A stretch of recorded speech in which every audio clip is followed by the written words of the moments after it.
Good evening, everyone. Welcome in once again to our Home Field Credit Union Studio B as we bring you this week's edition of the Milford Informer. I am your host, Tim Coet. We devoted a lot of our time this week to the Scarlet Hawks boys soccer team and their run through the 2018 MIAA playoffs. That is where our focus will be a little bit later on in the show. However, we do have a couple of news items to present to you first. Let's get to all of the details in tonight's top stories rundown. Tonight we highlight a special celebration held over at Milford High School to commemorate MHS's recent recognition as a unified sports national champion school. Also tonight we'll take you inside this week's Board of Selectmen meeting as tense discussions continued related to the contract status of Chief O'Laughlin. And later in sports, we have complete highlights for the Milford Scarlet Hawks boys soccer team as they entered into the Division II South bracket of the MIAA tournament.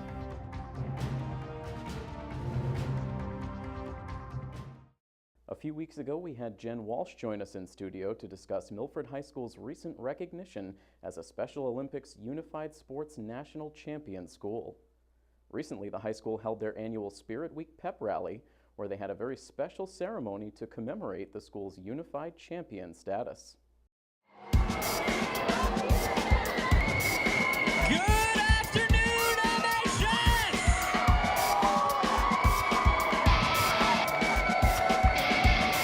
If you don't already know, my name is Malcolm Zell. I will be your host for the evening. Now, for the unified sports team led by, we have a very special guest. We brought him out for you guys. Let's make some noise for the captain of the New England Reds, Andrew Farrell!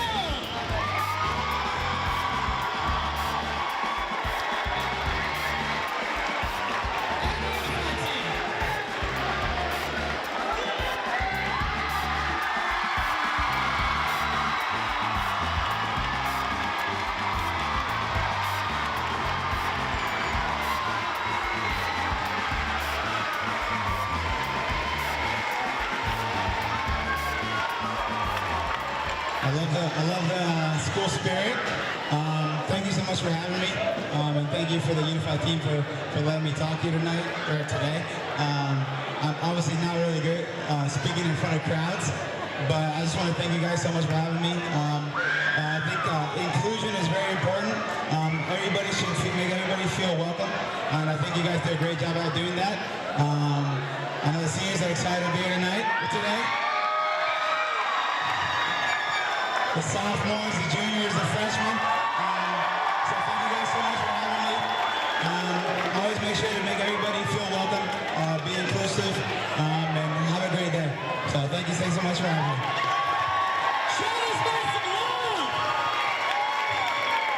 I am now going to give this mic to Mary Beth McMahon to talk about something very important to us all here at MHS. Thank you. It is with great pleasure that I get to announce the special recognition for Milford High School. So, as many of you know, this is our 50th anniversary of Special Olympics Massachusetts and the Special Olympics movement. And with that, we have come a long way. And one of Mrs. Shriver's, our founder's, words were that our athletes deserve to play on any playing field and be in any school and be equal in any community. And with the New England Revolution, Andrew Farrell and Dave and the other part of the group that are here, they have proven that our athletes can play on any playing field. And they have shown that by traveling with us to other Special Olympics programs, welcoming us everywhere. And to be honest, Andrew Farrell has taken that even a step further and welcomed us in his community and as friends. So credit to the New England Revolution for everything they've done. And Andrew, for being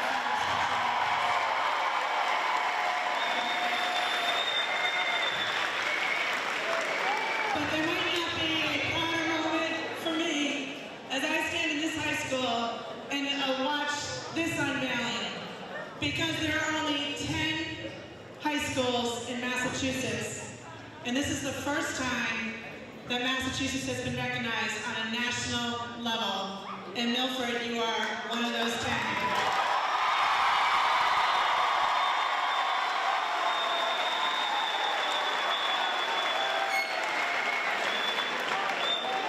So congratulations to the administration of Milford, the students of Milford, the athletes of Milford, and of course anybody who's been involved with Special Olympics.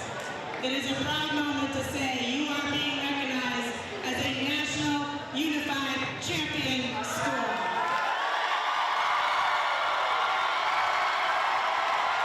Thank you all for making inclusion possible on and off the playing field.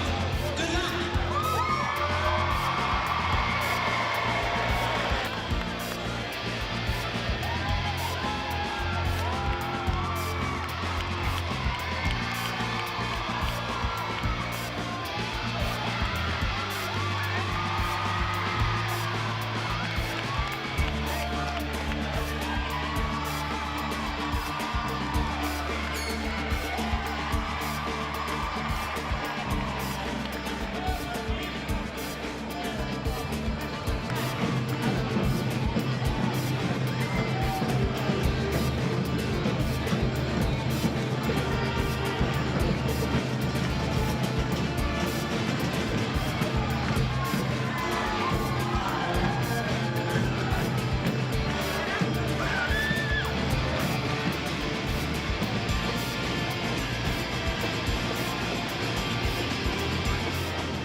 All of our student athletes know that we give out a Scarlet Hawk of the Week, and what we'd like to do this week is we'd like to give Andrew our honorary Scarlet Hawk of the Week. It's a big honor.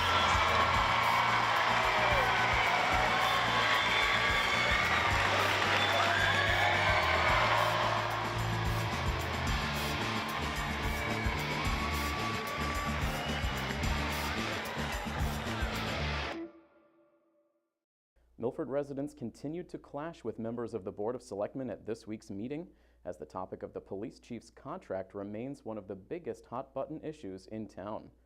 Once again, let's take you inside Town Hall to hear from both the residents on hand as well as the board.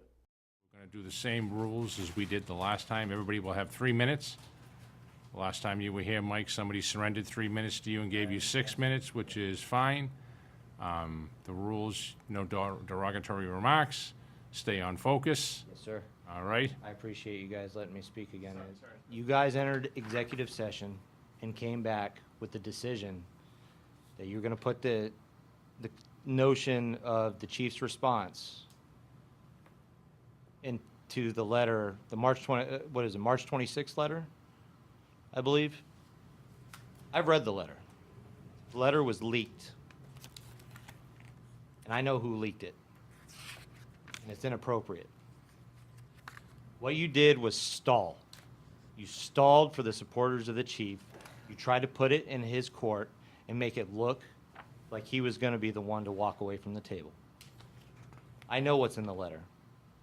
They're allegations. Nothing has been proven. Allegations, that's it. And the thing is this is getting ugly, gentlemen. We have citizens of Milford receiving anonymous letters in their mailboxes threatening them because they stood up in support of the chief. And that's accurate information. I know a lot more than you guys think I know. A lot more. Everybody in town talks to me. And I talk to everybody else. Both sides of the argument. All right? I want that to be understood. It's inappropriate. Respect the process.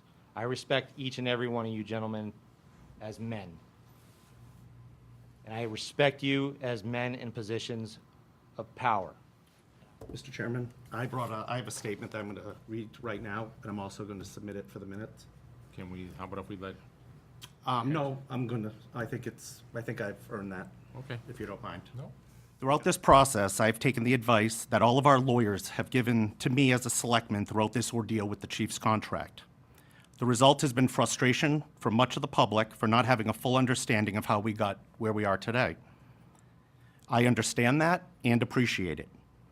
The Board of Selectmen had concerns about the chief's behavior and made those known to him in meetings with him and in writing in the March 26th letter that has been referenced multiple times in the media. The Board of Selectmen did not receive a response, and we voted not to renew his contract. Though I hoped these letters would never be discussed openly, they were released to multiple outlets under the Freedom of Information Act. We put off establishing the police chief search committee and gave the chief an additional 2 weeks to respond. We will be discussing his written response and the next steps in our executive session tonight. During this time, the group supporting the chief is also moving to have me removed from the Board of Selectmen. According to our bylaws, they have the right to do so, and the process is spelled out for them. However, since they formed, I've had 2 bags of trash dumped on my lawn, a rock thrown at my house, strange people slowing and stopping while driving by, and one young woman making a comment to me while I was walking in my house after completing yard work this past weekend. I believe it was the same young woman that placed a false report to the police. This lie was enhanced by the police recording of that call being released and posted on social media. How did that recording get released within hours of the call being made?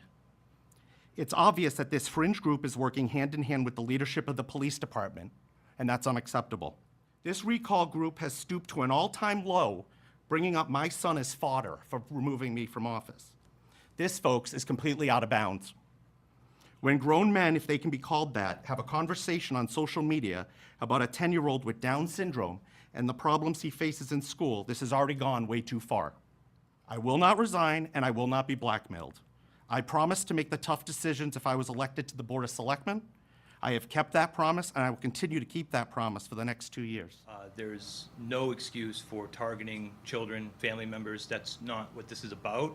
And anybody that would do something like that and would target an elected official's spouse, child, relative, whomever, is not somebody that I personally want to associate with, and that this is just strictly a exercise in a political initiative, and that at no time should this be personal. And I would like to, and I know, Selectman Kincaid, I totally understand if he does not want to engage me on this, but if I am more than willing to help anybody who feels that they're being treated misfairly by having their family members targeted, in identifying those people and removing them from that social media outlet. I think that there's a lot of activity in the community that's going on right now in support of the chief. And I think we need to take a step backward, in my opinion, and reassess where we are. And at the end of the day, maybe we'll come to the same conclusion. But I've had a lot of people reach out to me and talk to me about personal things in their life that the chief has been involved in.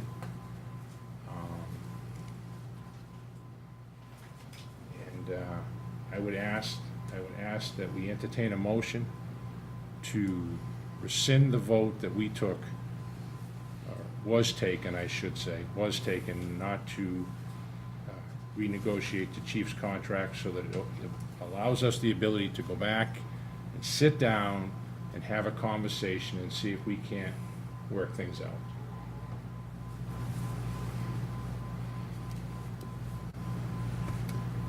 And with that, I'll move on to the next agenda item.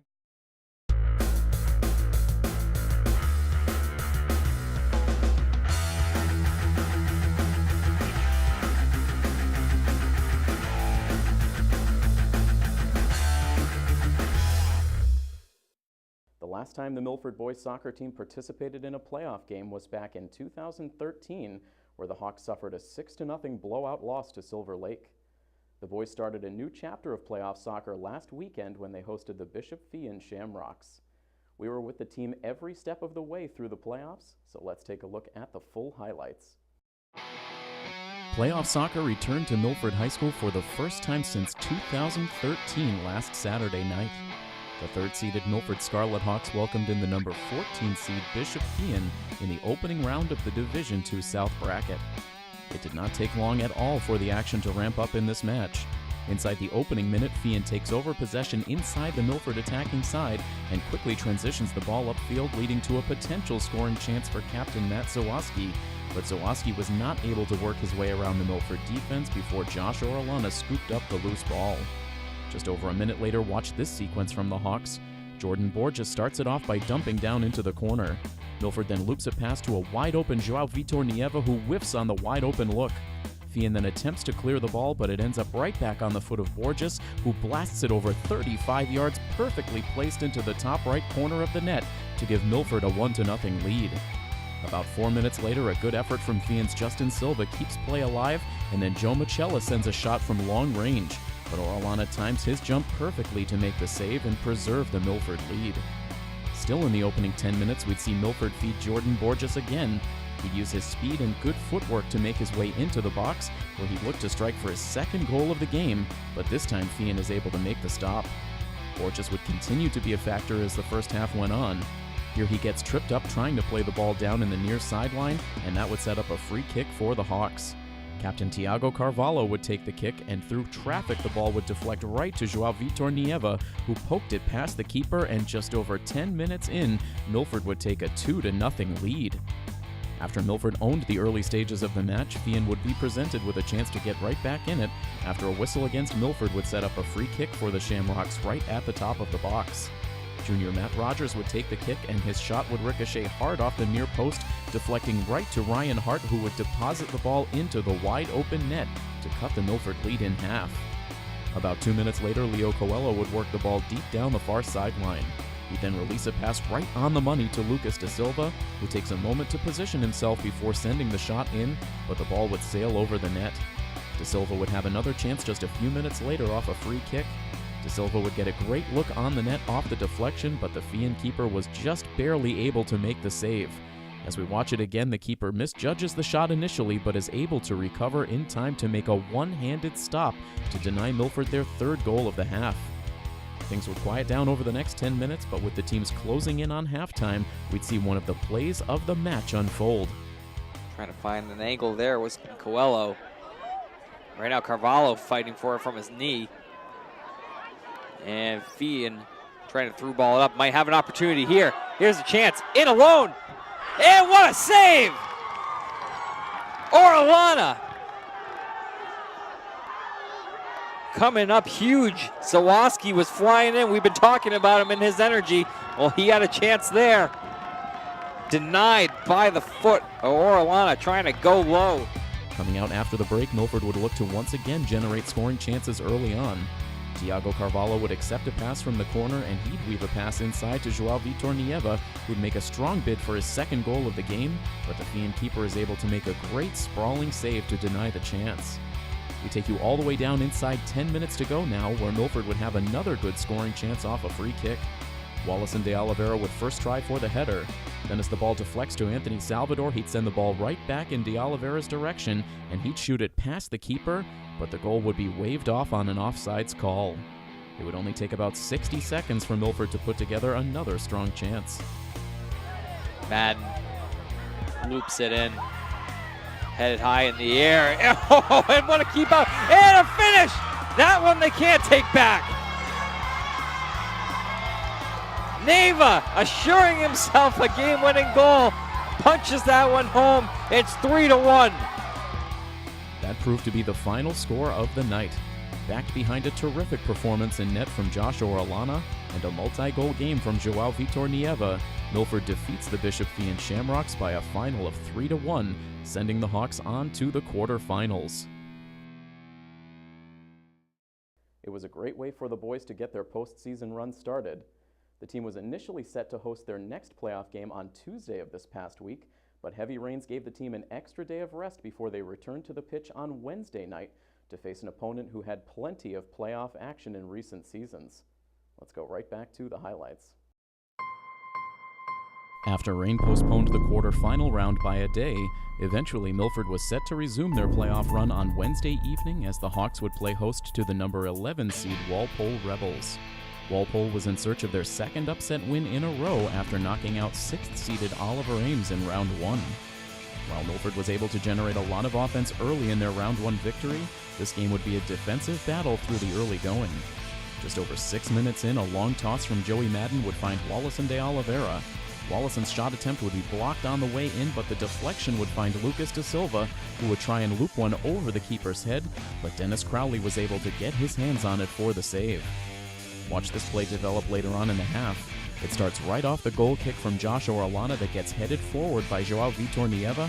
De Oliveira then keeps it alive in the attacking zone, and with no one in front of him, he's able to accelerate on net.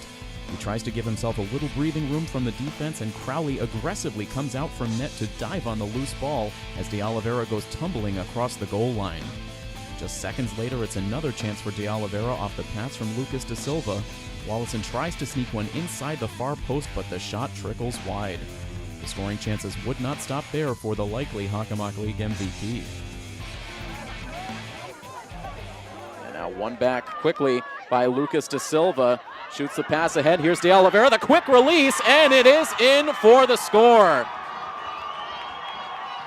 And no, not so fast, as they will rule De Oliveira offsides.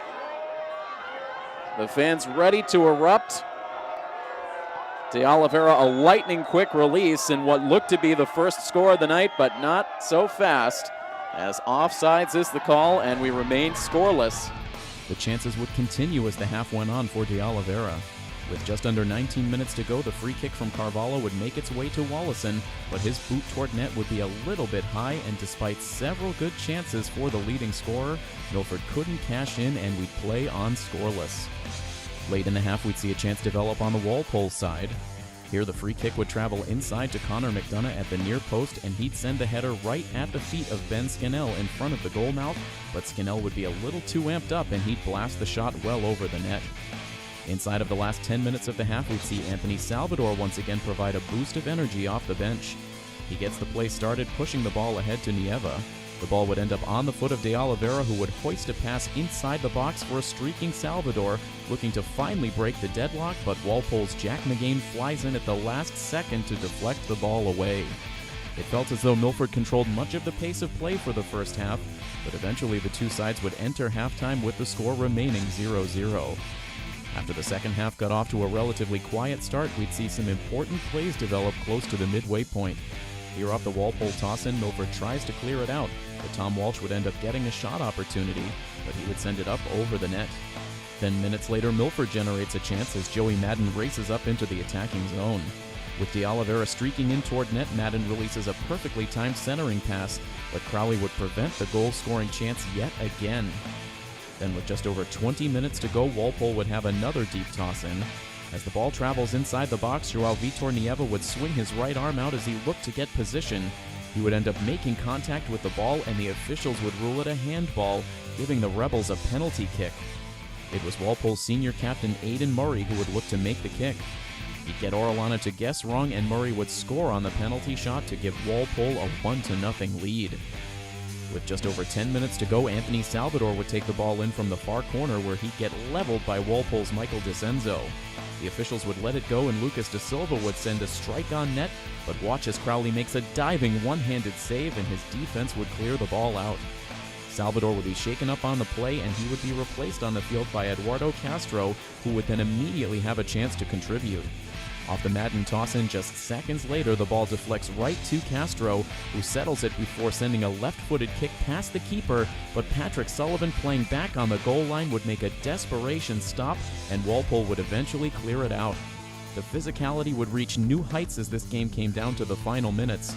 Watch here as Joey Madden takes the ball inside the box, and he gets tripped up. The ball would then end up with Salvador, who would get pushed to the ground. Neither play would draw a whistle, and ultimately Salvador would send a contested shot on net that would easily be handled, and the lack of whistles would leave the Milford coaching staff apoplectic on the sidelines. The Hawks would give it absolutely everything they had in the game's final minutes. They would see a few final chances, but none of them would find the back of the net, and as the final whistle sounded, the Milford players simply fell to the ground under the weight of physical and mental exhaustion. It was a valiant effort for the Scarlet Hawks that was marred by more than a few questionable officiating decisions, but ultimately it was the Walpole Rebels who would come away with the victory. Milford's incredible 2018 season comes to a frustrating end as they lose to Walpole by a final of 1-0. The loss was a difficult one to accept for the players, coaches, and fans. While their playoff run was much more brief than they planned, it does not change the fact that it was a truly remarkable season for the boys' soccer team. The boys achieved the first Davenport Division title in school history, and they delighted fans with exciting wins and unforgettable individual performances all season long. Congratulations to all of the seniors for serving as the building blocks that took the program from back-to-back last-place finishes in 2014 and 2015 to the most consistent team in the Hockomock League this past season. We look forward to what the future holds for the program next year. So that leaves us with just one more fall sports team left standing. The football team is continuing to play out their final games of the regular season. Last Friday, the team saw its 4-game winning streak come to an end as they traveled to New Bedford to take on the Whalers. After falling behind early, Milford would tie the game on a short touchdown completion from Colby Perez to Brendan White. The Whalers would then retake the lead with less than 3 minutes to play in the first half, but Milford would respond with the first successful field goal of the season for Sean Lahane to make it a 14-10 score heading into the half, but that was as close as Milford would get. The Hawks would get a late fourth quarter rushing touchdown from Perez, but ultimately the Hawks would fall to the New Bedford Whalers by a final score of 32-18. The Hawks now have one more game prior to Thanksgiving. The team will play a Saturday matinee game this weekend. The Hawks travel to Norwood to take on the Mustangs, with the game set to kick off at 1 p.m. After that, the football team will prepare to welcome in a new Thanksgiving rival in the Maynard Tigers. And now let's get to this week's upcoming events.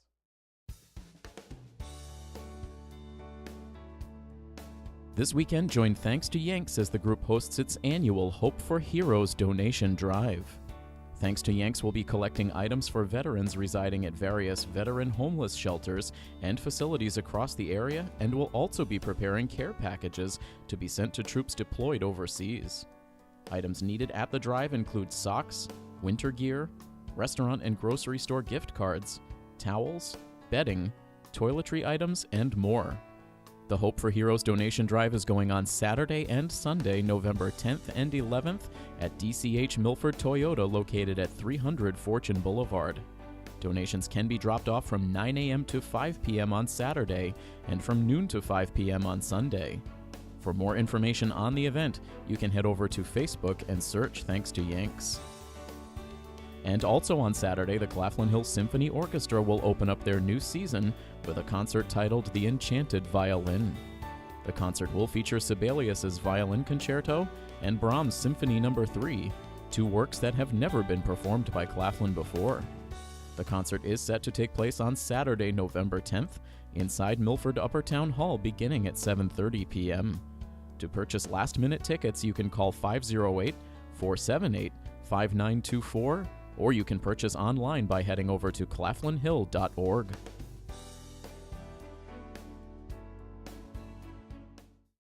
Next week, we'll share with you a preview of the Milford Performing Arts Center's upcoming production of the classic musical Cabaret. We'll also show you some of the highlights of Milford's Veterans Day ceremonies. We hope everyone enjoys the holiday weekend, and of course, we salute all military veterans, and we say thank you for your service. From all of us here at Milford TV, this is Tim Coette saying have a great week. So long, everybody.